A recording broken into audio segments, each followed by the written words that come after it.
Hello and welcome to the RICS World Built Environment Forum webinar series. To start off, I would like to take this opportunity to thank Asite, our lead tech partner. My name is Ken Creighton, and today's webinar, we will be addressing The Office is Dead, Long Live the Office, PropTech's Golden Opportunity. Over the next hour, we'll be exploring this golden opportunity for PropTech. 2020 will be remembered as the year that redefined the office, or rather caused the office to redefine itself. In most high and middle income countries, widespread remote working has been possible for years. The genie will not now go back in the bottle. This is PropTech's golden opportunity. The potential consequences for the investment, construction, and facility management professions could be huge. And we have a panel here today to help us explore this. We have four excellent panelists, starting with Hugo Silva, Senior Investment Manager at Pi Labs. Welcome, Hugo. Hi, everyone. Pleasure to be here. And Nikki Greenberg, founder of Women in PropTech and founder of Real Estate of the Future. Welcome, Nikki. Hi, delighted to be here. And Eddie Holmes, co-founder of Unisu. Hey, Ken. Hi, everyone. Thanks for having me on today. Thanks, Eddie. And finally, Susan Freeman, partner real estate in Mishcon de Rea. Welcome, Susan. Thank you, Ken. Hi, everyone. Delighted to be here. We have an audience. We have you from over 40 countries on the call with us right now, which is very exciting. We welcome your active involvement. So please note the chat function, or the question function, excuse me. Please submit questions to the panel during the discussion. It really helps to bring the conversation to life. I'll be able to see your questions and hopefully have the time to ask them of the panelists.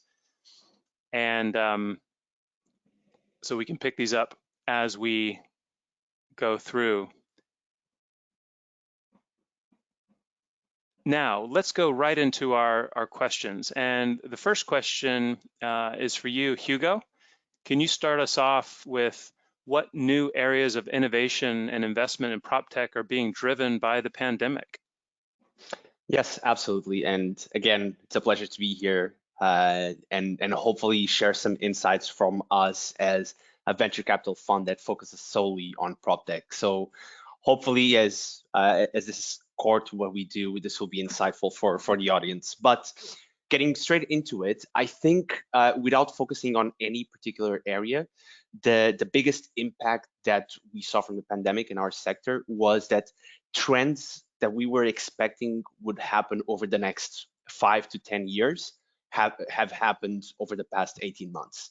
To give you a very quick, quick to understand or simple to understand example, one of the ones that we have seen is in the commercial real estate space. We all know that flexible leasing is a dream of a lot of retail operators.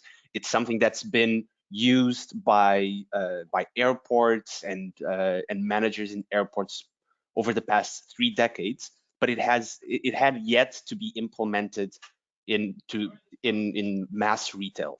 And there were several reasons for that.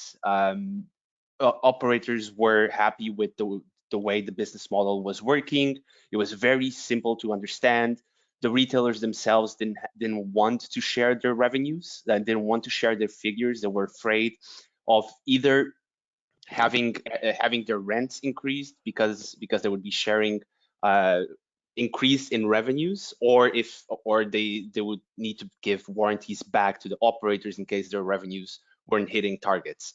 Now, the pandemic has obviously halted a lot of areas in real estate, and retail was certainly one of the most impacted ones. And now we're seeing all of these operators offering flexible leasing to retailers. So this is a model that was already known. It didn't have a lot of traction. We were already thinking that was something that was coming. We're seeing some trends, but over the past 18 months, we have seen so many new retailers engaging in these types of agreements, willing to share data with the operators. So that was one of the main trends that we've seen. Focusing on other areas in real estate, obviously construction was massively impacted by the pandemic, but not so much on the short term. So from what we have seen, what has happened mostly was that whatever projects were already being built, all the innovation that was going to happen potentially over the next 2, 3, 4 projects was implemented in the ones that were already alive, because general contractors, subcontractors had no idea when new projects were going to be approved. So the construction industry, and giving a lot of credit to them, was impressive in adopting innovation over the past 18 months.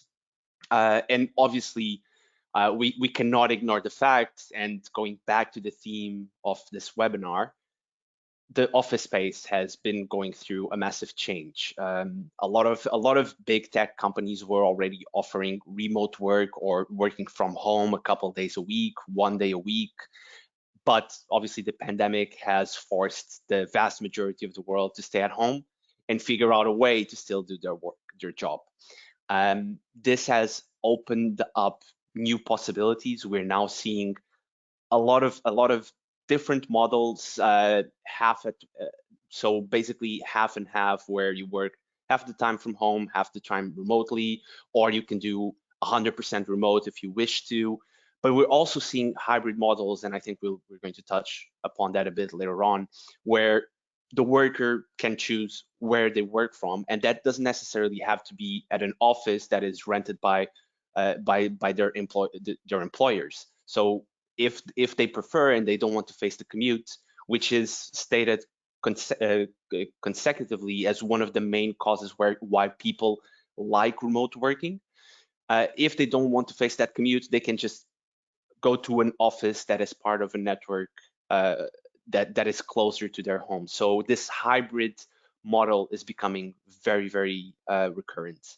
I hope that was helpful to explain a bit of what we are seeing. Perfect. Thanks so much for that, Hugo. Eddie, do you have some examples of this? Yeah, so can we try to use data as much as possible at Unisu to understand the emerging market for technology within real estate? And that market, of course, looks at both sides, the buyers and the sellers of technology. Buyers, real estate professionals, many of whom are no doubt listening to this call, and the sellers being the prop tech vendors themselves. And we also have other people in the market who are quite important. Hugo, you can send me £10 in the post, but people like investors who can shape trends. We've seen some quite interesting things that I think probably speak to some of what Hugo has said. One of the most interesting areas of innovation and investment in PropTech is actually in people within real estate firms. We've seen quite an explosion in what we call digital gurus. And those individuals are people in real estate firms who have got some responsibility for technology, and they're either from outside real estate, they know tech, or they're real estate pros who have decided that they're going to take responsibility. So we're seeing a real growth in the numbers of people within real estate who are actually engaged in this. I'm sure that's been driven by the pandemic. On the investment side, I think that actually there's not really much in the way of data that would support a pandemic-driven change in behavior. We classify every PropTech company by the sort of, I guess, sub-areas in which they're focused. So for example, Contech, construction technology, as the sort of area of PropTech to do with the design and build of real estate. It was the area that saw the biggest investment levels in 2019 and 2020, over $3 billion. Secondly was fintech, so quite often to do with transacting with property and how it's financed, which was $2.5 billion. And then possibly linked, but I suspect more widely linked to sustainability and environmental goals more widely, energy technology. So within the data on investments, I'm not seeing much that says the pandemic, not yet anyway, that the pandemic has sort of made significant impact or difference there. I should probably caveat the construction technology data by saying that that area also saw pretty much the biggest failure that PropTech has seen in the collapse of Katerra earlier this year. So the data itself on financing, I don't think it's probably possible to draw much in the way of conclusions there. The buy side within real estate firms are definitely growing. And I think it's also really important. One of the sub points on this question was about geography and which countries are seeing this growth. The US was about 10 times bigger than the UK in terms of investment, 14 billion versus 1.3. But you've got to start looking to emerging markets now, places like Brazil, places like Finland, places like Indonesia and Malaysia. We're seeing huge amounts of innovation and investment coming out of those places. And a lot of that's going to be very much applicable to the industry in our markets, wherever we may be. And I imagine also, again, that we've got people on the call from those areas that are very proud of what innovation is being seen in their local markets. Thanks, Eddie. And carrying on from that, the next question we have from Nikki. Actually, before I ask that, I just want to remind our audience that we'd welcome questions from you through the questions feature. So feel free to type in a question. Nikki, has adoption of PropTech in the commercial real estate industry changed significantly as a result of the pandemic? Hi. Yeah, once again, I'd like to reiterate that it's a pleasure to be joining you, and thanks everyone for tuning in to listen to PropTech's Golden Opportunity. And also, may I say, kudos to whoever came up with the title of this session. It is absolutely brilliant, so I love it, poetic. Yeah, so look, it's quite interesting because when especially at the start of the pandemic, let's call it a year ago, when I was talking to PropTech vendors, they were having their golden moment because they were finding that certain contracts that they'd been working on for a while were finally getting signed. And the wheels were already in motion, but the business case for actually adopting the technology was finally realized by the broader business, which was fantastic for them. So the intel I get from that side, absolutely. But what's also happened is that, the type of PropTech we've seen has also come in waves according to the different needs of the industry. And I always like to take a bit of a step back and always define for the audience what we mean by PropTech. PropTech's generally thought of in two regards. It's thought of as technology for property or for real estate, so pure technology, or tech enabled. So it actually might be a physical space that then uses technology in an elegant way to be able to run. So in that second example, that's where we start talking about co-working operators and so on and so forth. So they both kind of sit under the umbrella of PropTech. So what we saw obviously when the pandemic hit is that everybody suddenly had to scurry and go and work from home, and that there was a lot of adjustment that was happening there. In terms of PropTech itself, well, PropTech was actually developed mainly for, especially in the commercial real estate, to be happening inside buildings themselves. So it was quite a difficult year for quite a few of the vendors that were very focused, for example, on tenant experience or in-person events, because suddenly, the rug was pulled out from underneath them and they needed to pivot their models, which then started to also take on a hybrid form to be able to, for example, communicate to team members whether they're working at home or in the office. So there was quite a quick adaptation of some of the products that were happening in the commercial, particularly the office space at the time. So the first thing was, yes, that rush to be able to work from home. The second thing then became about, okay, well, how can people safely work in the office? Because some people did need to go into the office.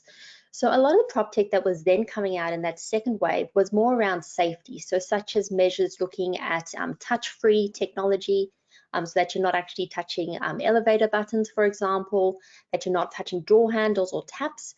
So not new technology, but increased adoption and increased recognition of needing to adopt it, along with different technologies such as facial recognition and body temperature scanning. Also again, looking at the safety of the occupants to make it better for people to be able to come into the workplace. So that's the whole wave. As we know, we kind of went through that.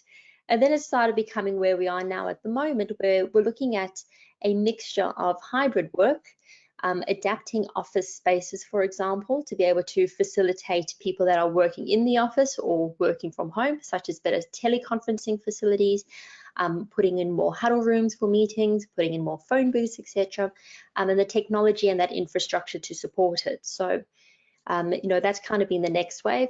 And then alongside that, a lot of companies, again, looking at their real estate footprint and trying to think, well, do we need to have a long-term lease? And rather, instead of re-signing longer-term leases, that they're using to flexible workspace operators to be able to have a city presence, for example, but not committing to a longer-term lease. So that's a little bit of where we are at the moment. But I think what's more interesting is essentially where we're heading.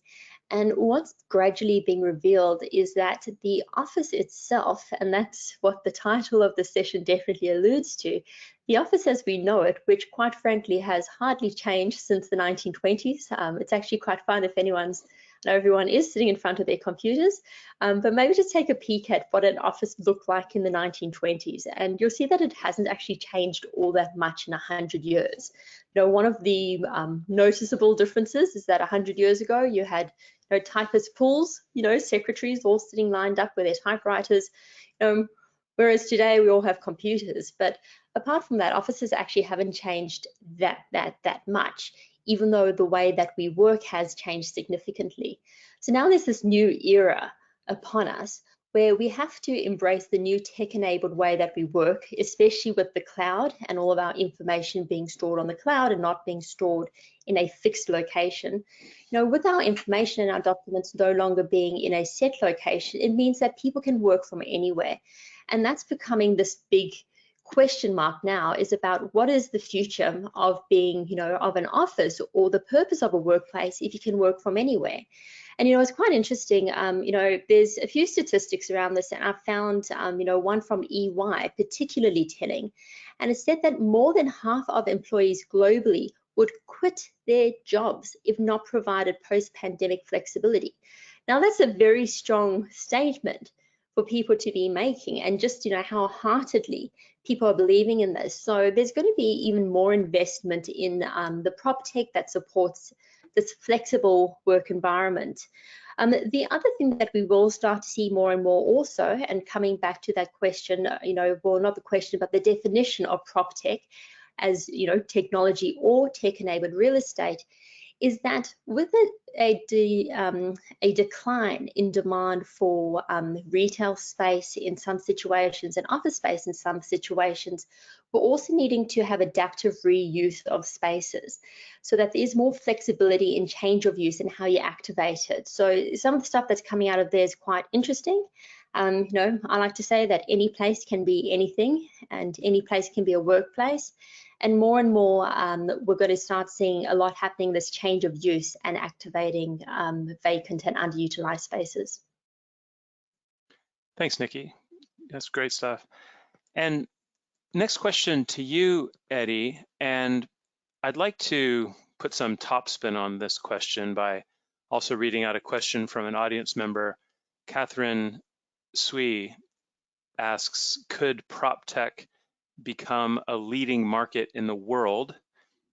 And the question we had planned for you, which you might be able to address both, is, has the use of PropTech material boosted productivity? Over to you, Eddie. Well, thanks for the curveball rather than top spinner, Ken. I'll remember that next time we speak. To deal with the sort of question on the ticket, first of all, I don't have a huge amount to say about this, other than any boost in productivity seen through the use of PropTech, firstly, is likely to be enormously dwarfed by productivity changes through behavior, working from home, video calls, and so on and so forth. The more tech-enabled the firm, then I think the greater the productivity gains that will be seen there. And not only is it likely to be dwarfed, I think we're quite far away from being able to measure the productivity gains associated with even things like Zoom. So can PropTech become a massive market in its own right? I'd like to, I suppose, answer that by perhaps a little bit of gentle pushback on Nikki's observation on the title of the seminar.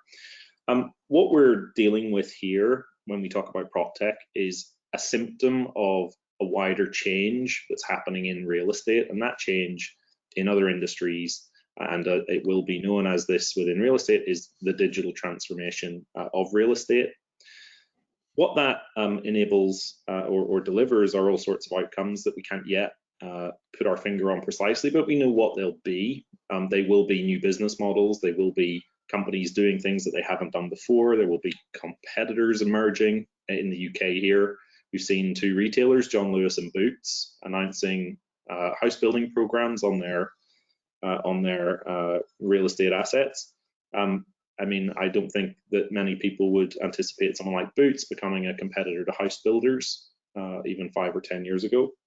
So the future of PropTech as a big industry in and of itself, yes, there's no doubt there will be tech providers that become very successful, but what we will see are real estate companies become very successful and new real estate players emerge who are very successful in their own right because they have advantages that today we might not necessarily be able to identify. And that's why I would actually argue gently that actually the pandemic, digital transformation more widely, this is actually real estate's golden opportunity to transform many different elements of the way it does business. And I think that most of us would agree that the pandemic has been very much a catalyst for that process to take root and perhaps speed up. Great, thanks, Eddie. And Hugo, I think you might have another example that speaks to this question. Yes, but just to go back to Eddie's point, what we have seen from several real estate players is this need for digital transformation, and one of the biggest challenges that PropTech faces is not necessarily that there are other technologies in place.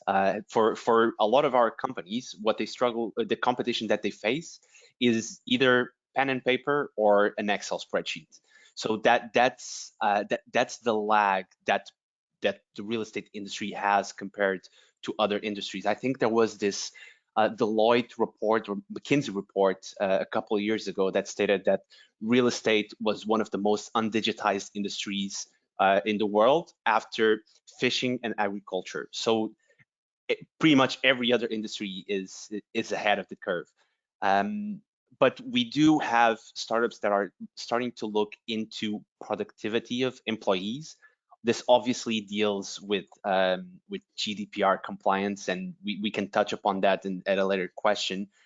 But what we have seen is that in the vast majority of situations, PropTech is indeed offering gains in productivity. Now, the main issue is that it translates into time savings, but how do you actually factor that into a return on investment?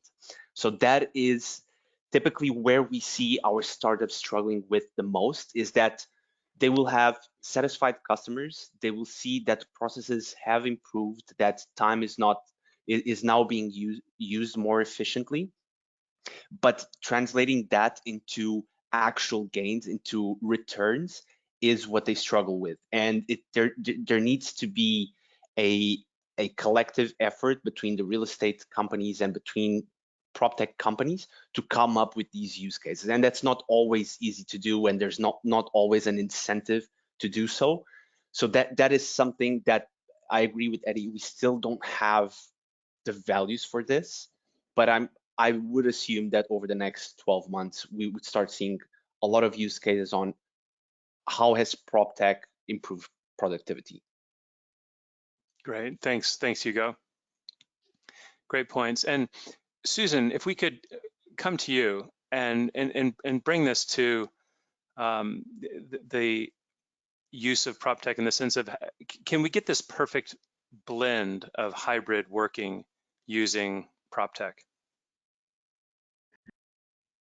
Thank you, Ken. That is a great question, and I agree with the comment that was made before. This is real estate's opportunity, and I think the sector has clearly lagged behind, and one of the reasons it is now getting a lot of attention.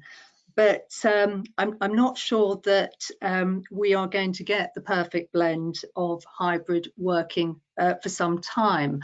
A lot of the tech is there, but I think the problem is more with people.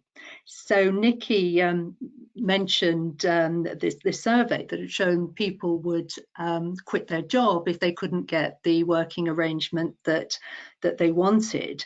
And I think we are going to see quite a lot of this. I think it's going to be an interesting time over the next couple of years, because things are going to have to, people are going to be trying various ways of working, and they'll have to see what works best. But there is already, I think, a difference of opinion between the corporates, the employers, and their employees, because there are a lot of surveys out now which show that a large percentage of employers are expecting the workforce to come back to the office now that the restrictions are coming off.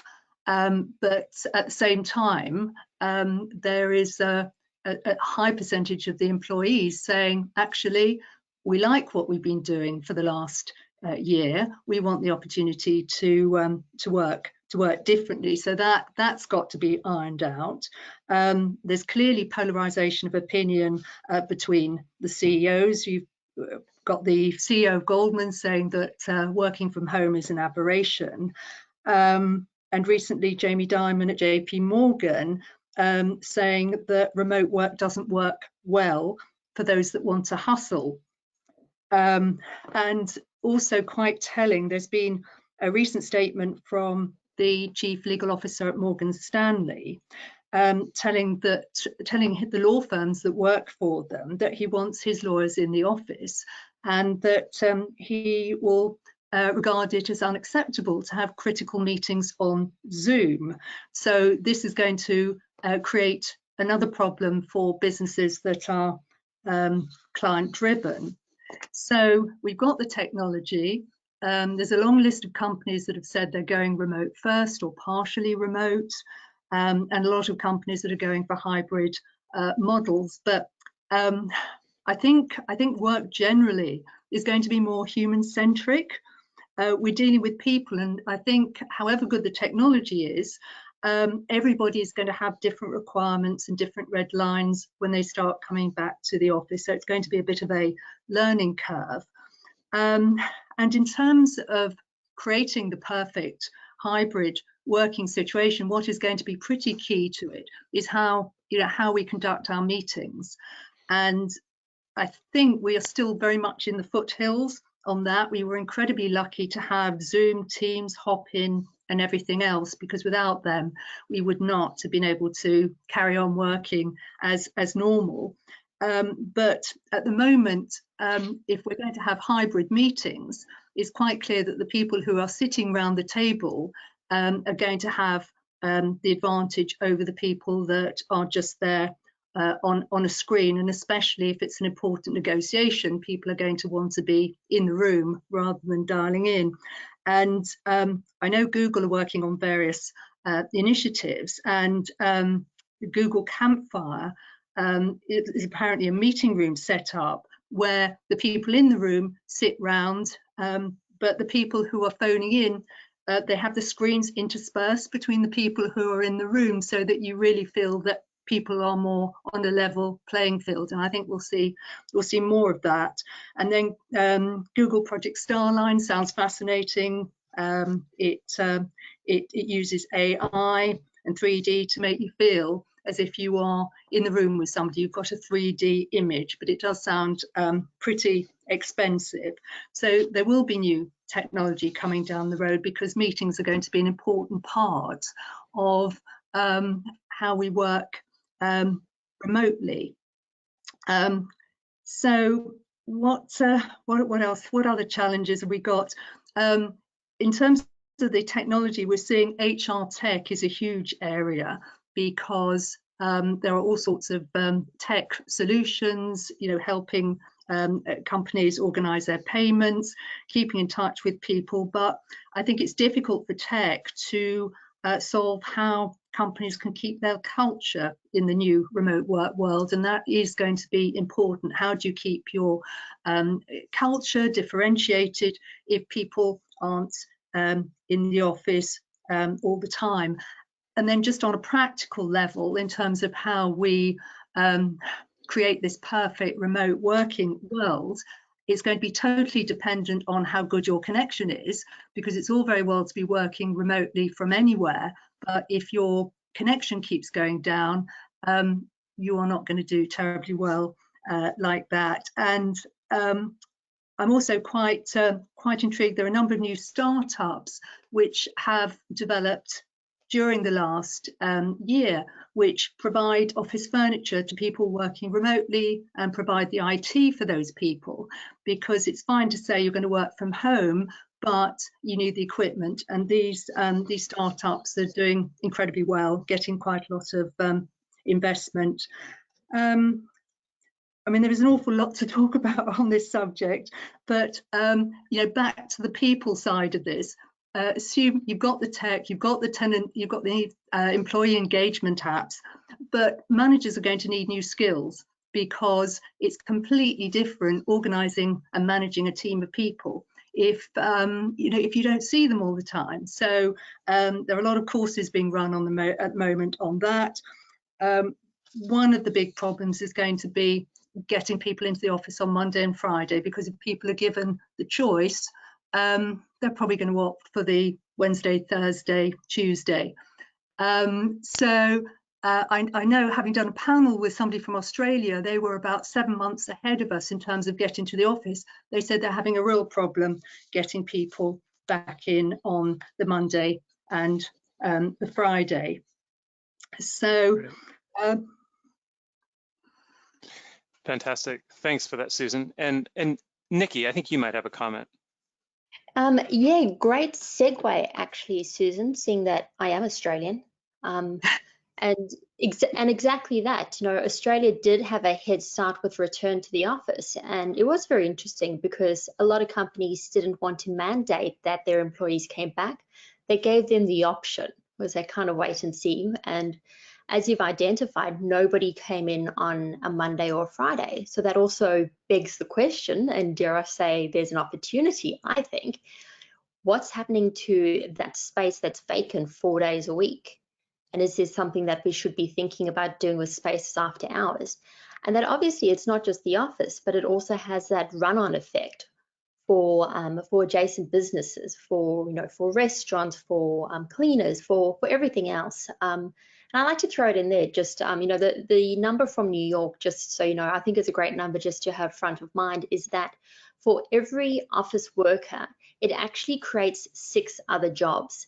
So that's just also something we want to think about in terms of revitalization, you know, of our CBDs, and why it is important to bring people back into the CBD. I do like to be controversial sometimes. I do like to have strong opinions sometimes, and I look forward in a few years' time to be proven wrong on some of this stuff. You made reference to what Microsoft was doing. I believe it was Microsoft, what they're doing, putting screens in between people in meeting rooms. And I believe it was Google who has this augmented reality you know, meeting room function. I believe that WeWork may have actually been experimenting with this as well. I have to be honest, when I found out about some of these initiatives, I just thought that it was just missing the point. You know, what's the point of having a meeting, an in-person meeting, if you're not actually having people there? It's not just about reading people's voices or facial expressions. It's actually, you know, people are animals. We need to be able to read the vibe in the room, and also what happens when you leave a meeting, you know, those conversations, those casual conversations that happen afterwards. So I don't actually know yet what the solution is to hybrid. What I suspect the solution might be is actually being more selective about when those in-person meetings happen. Not every meeting needs to be an in-person meeting, But also, I believe that there, you spoke about some of the rifts that are probably going to occur between those that do attend the office in person and the opportunities that they have there. But I do think we'll also see, for team virtual, I do think that we'll probably see for those that are working remotely more often, that they are going to be able to have more meetings because they're not having that travel time. So let's think about somebody in sales. They can have back-to-back Zoom meetings, for example, and be quite productive in that way, in their own space. That people tend to be on time more, etc. So, there's a time and place for everything. And I think, my guess is I think we're going to start seeing a different hierarchy of what type of meeting is it, what space do we need to facilitate that? Is it real space? Is it cyberspace? And what are the tools around that? So I just wanted to throw that in too. Thanks, Nikki. Really insightful. And we're going to come to question 5 in a second, which I think will allow you to drill down deeper on that. But before we do, I want to ask Hugo if he can maybe address an audience question from Rob Garrett, who asks, how does PropTech overcome the barriers to adoption within the traditionally slow turning ship of the real estate industry? Hugo, would you care to offer some thoughts? Absolutely. I think this is a question that pretty much every PropTech business that we meet asks us. And if this question was posed a couple of years ago, I would say hardly. Now, as we've been speaking about through this webinar, we've seen a lot of digital transformation over the past 18 months. And I believe it was Eddie who was talking about these champions of innovation inside real estate players. And it definitely helps a lot because now PropTech companies have a way or have someone that can relate to them. The challenge is still, how do you identify those people? And more importantly, how important or are they key decision makers in a real estate organization's processes? So that is something that PropTech companies struggle with. But we are seeing a positive trend with this digital transformation that has happened over the past 18 months.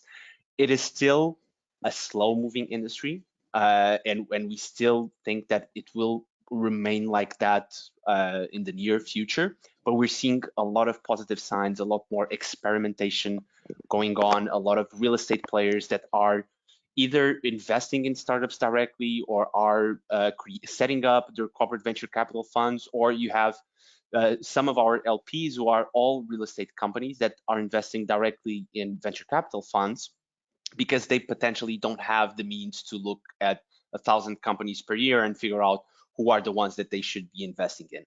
But we're seeing a lot of signs, a lot of positive signs that those barriers are slowly coming down. There's a lot more acceptance, but it is still at its core an industry that relies a lot on relationships. So how do you overcome a general contractor that has done things the exact same way over the past 3 decades? How do you engage with that general contractor to suddenly change the way they operate? So there's a lot of education that is going around.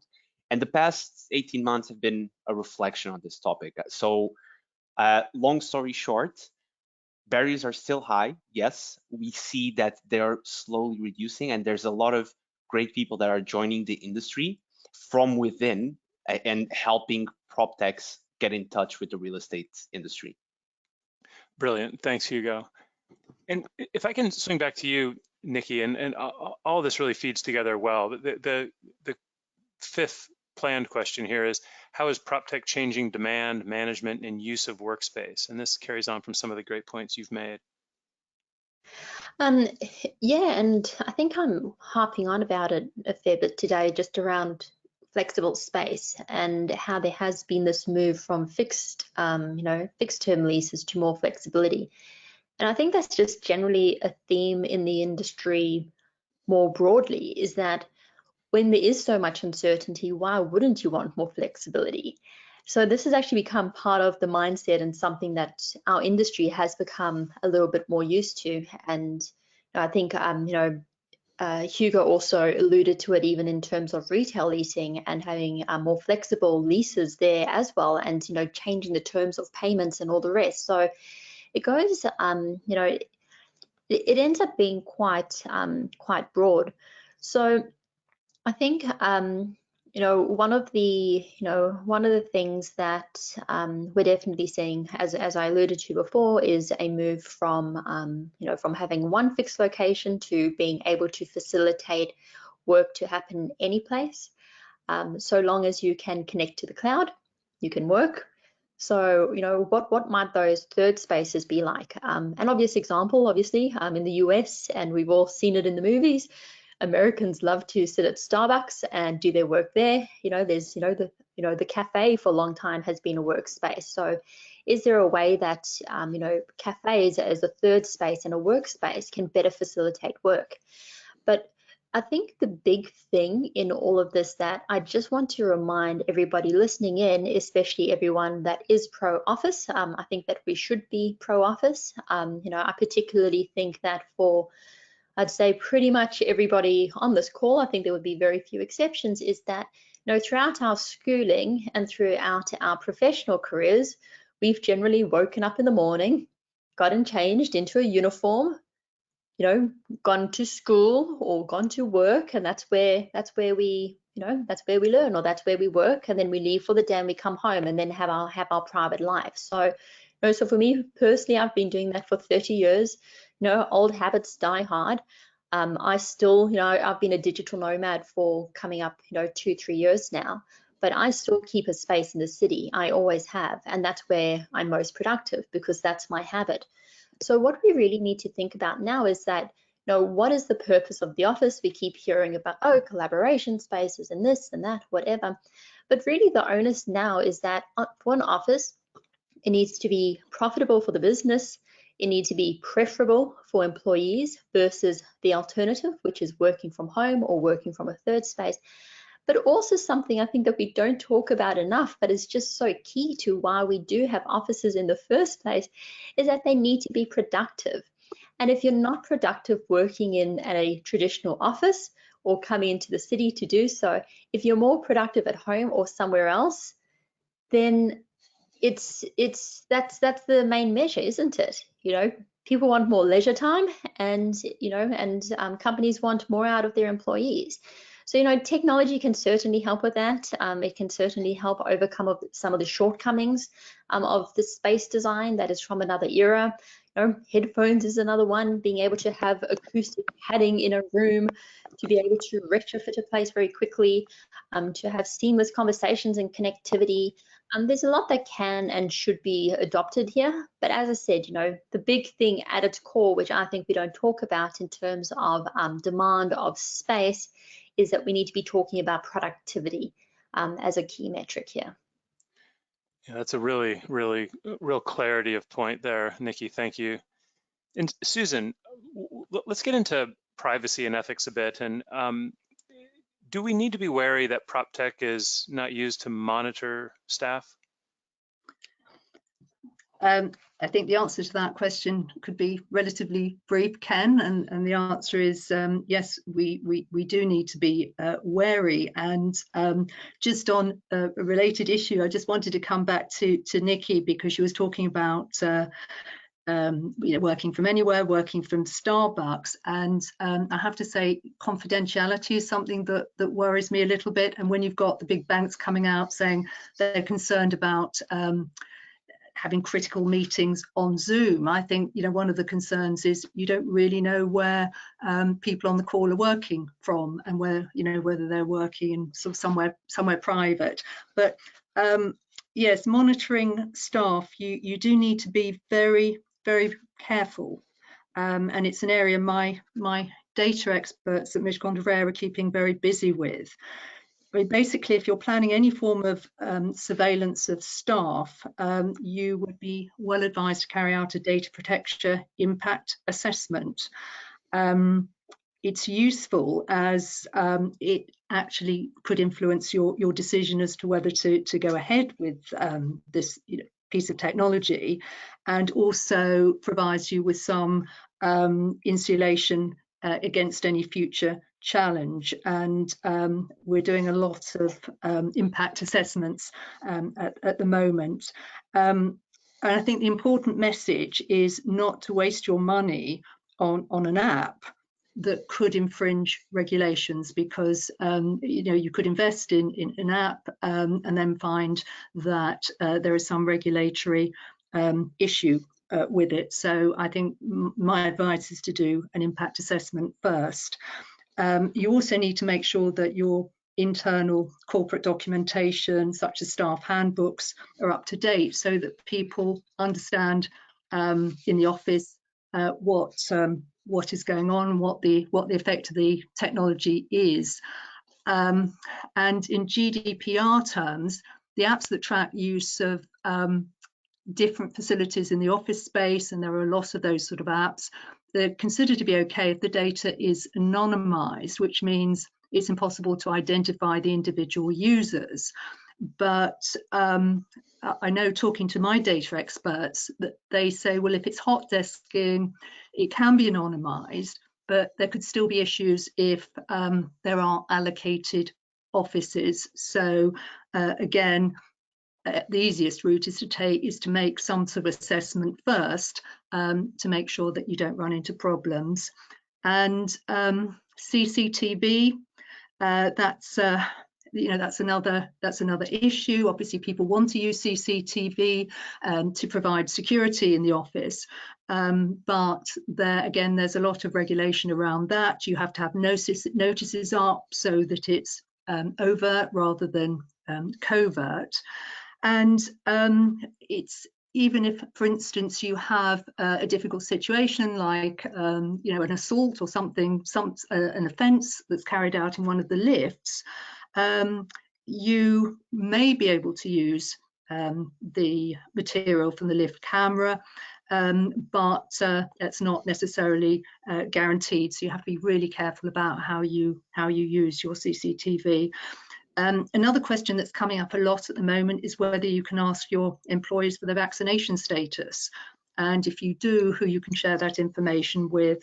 And the Information Commissioner's Office has published guidance on when collecting vaccination data can be justified. And again, you have to be really careful about that, and it may be another situation where it's a good idea to make some sort of assessment first. Facial recognition has had a lot of press recently, and again, you have to be careful. There was a huge outcry when Argent revealed it had been using facial recognition on the King's Cross estate, and I think for the moment they've decided they have just withdrawn it because it was too controversial. And even for residential property, I mean, a lot of people now have CCTV cameras for security purposes, but it can be an issue if surveillance goes beyond your actual property. And I know, I think we touched on earlier, Europe is even more restrictive than the UK in terms of use of CCTV, and you can only actually use it when there's evidence of the need for it. Thanks, Susan. That's a really fascinating area and insightful, and key to PropTech.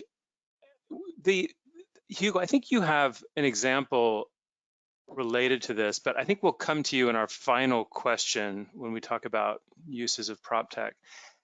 So we'll wait for you on that.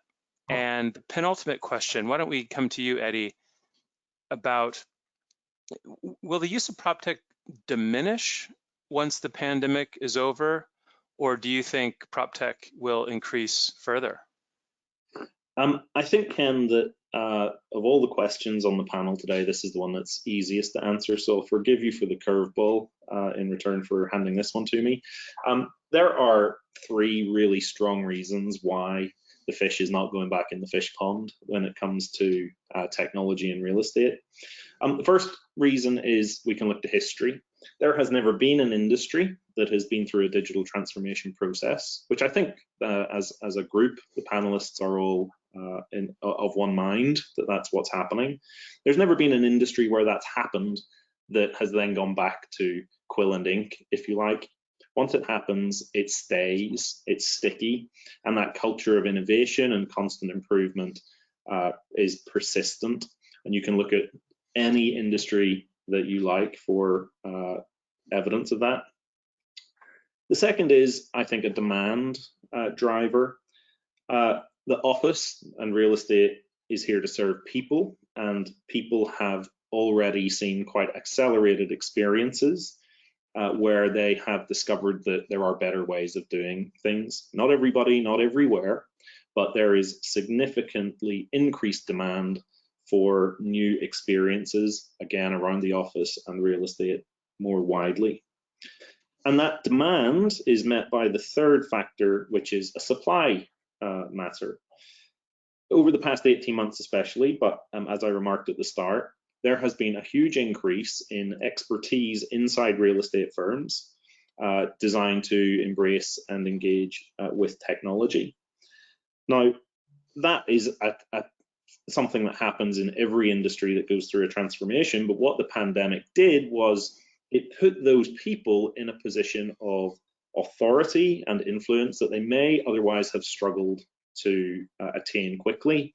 And that's because all of a sudden, technology became a question of resilience and risk management.